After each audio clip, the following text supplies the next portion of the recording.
If right place, right time was a person, this is obviously Steve Kerr.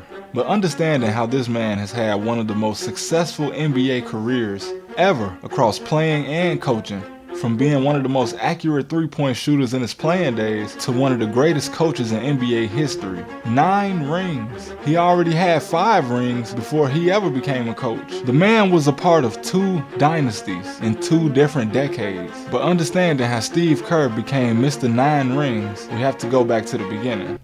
Now, a lot of you may not know, he was actually born in Beirut, Lebanon. His grandfather was a volunteer who helped out displaced people in the aftermath of the First World War. And his father was serving as the president of the American University in Beirut in Lebanon.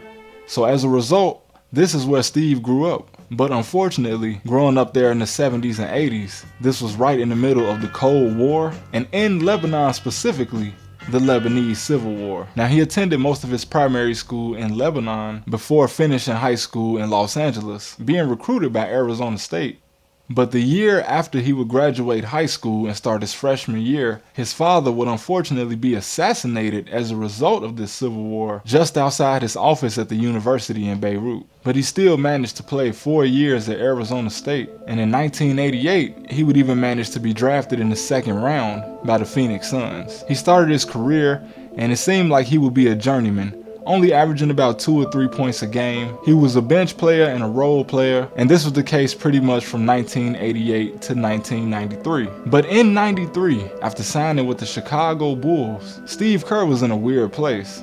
He had come to the Bulls averaging his highest points per game, minutes per game, and eventually 3-point percentage, shooting 52%. But from 93 to 95, Michael Jordan was gone. The Chicago Bulls were still a playoff team, but they weren't gonna make it to the finals without Michael Jordan. So at this point, Steve had been in the NBA for half a decade. He hadn't seen much success and pretty much played with all of the bottom teams in the NBA until coming to Chicago. But the following year, after the Rockets went on a two-peat, Michael Jordan would send the infamous fax with the 2 words reading, "I'm back." Immediately, the Bulls set an NBA record, having their 72-win season that year, and won the 1996 NBA Finals. Steve came off of the bench and played the role of the 3-point specialist during this year, but then in 1997, in the Finals, Game 6 against Utah, the score tied at 86. A heavily defended Michael Jordan passes the ball to Steve Kerr, who then makes a 17-foot jump shot to win the game and the series.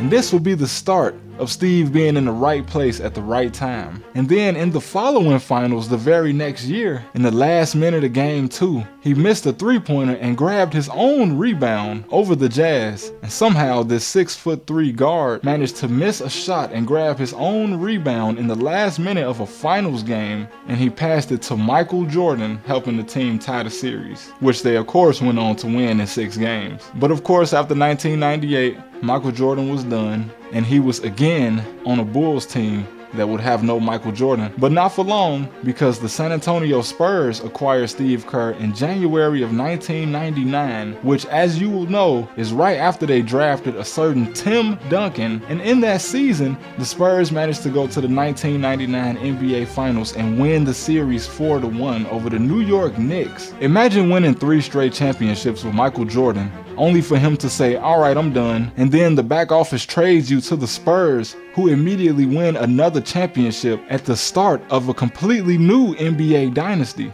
Now, he played with the Spurs until 2001, but of course after 99, it was all about Kobe and Shaq. He moved around to the Trail Blazers for a year before returning to San Antonio in 2002, man, where they won the 2003 finals. And after literally just falling into 3 different championship situations, Steve Kerr decided to retire as not to test his luck any further, because clearly at this point, he was the luckiest NBA player in history. Then he eventually tried his hand at being a general manager, but an executive career would not be Steve Kerr's future, because in May 2014, after the Warriors were done with Mark Jackson, they signed Steve in a 5-year, $25 million deal, and the rest is history.